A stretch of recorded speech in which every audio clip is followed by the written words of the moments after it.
right, so today we're talking olive oils plural, because there's not just one type of olive oil, there's a lot of different varieties. So what are we starting with today? Yeah, so first off we have Barbara Frantoia. They were founded in 1894. They've been around a long, long time. One of the biggest producers out of Sicily. They still hand-pick their olives. It's always how they've done it. There's kind of hand-picking and mechanical harvesting. They've chosen to stay kind of in the traditional means, which I think is pretty cool. And now for an olive oil tasting, where we use our senses to smell before we sip and avoid looking at the color. First thing you like to do is cover it up and kind of let the aroma kind of capture in the cup a little bit, and then just take a big deep whiff of it. So you can kind of get the idea of what it might taste like a little bit.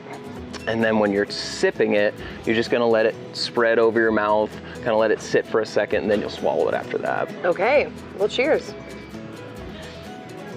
Someone's got a really heavy almond front, kind of bell pepper, with a little bit of spice on the back, but not too much, not as much as some of these other guys will. A crowd favorite without too much flavor to alter your meal.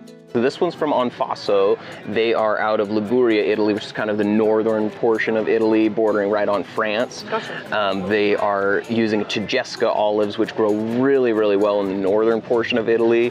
Southern Italy's a lot drier. This olive likes a very wet climate, which they have. Types of olives grown in different regions that really affect the flavor too. Absolutely, absolutely. A good rule of thumb is the wetter the climate, the more kind of mild that olive oil will more than likely be. Whereas like a drier, hotter climate will usually have a lot more spice and punch to it.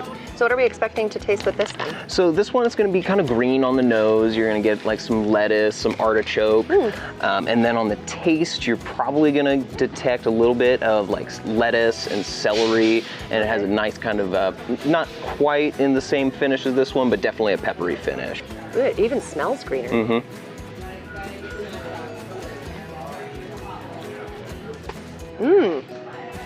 It's almost like fresh veggie. Yeah, totally. Definitely a little buttery note in there too. It's got a good mouthfeel. Wow. Okay, man. And then what's next? Yeah, so next we have Piro. They started up in 2004, so they're the newest producer that we've got out here. They started with 3,000 trees, and now they're up to as many as 13,000. Wow. So they've grown a ton in the last few years, and they actually just won a gold award at the New York International Olive Oil Competition for having the highest antioxidants out of any of the olive oils there. Somebody that's looking for good health benefits out of their olive oil, Piro's the way to go. For those trying to decide between oils on the shelves, there are some important terms to look for.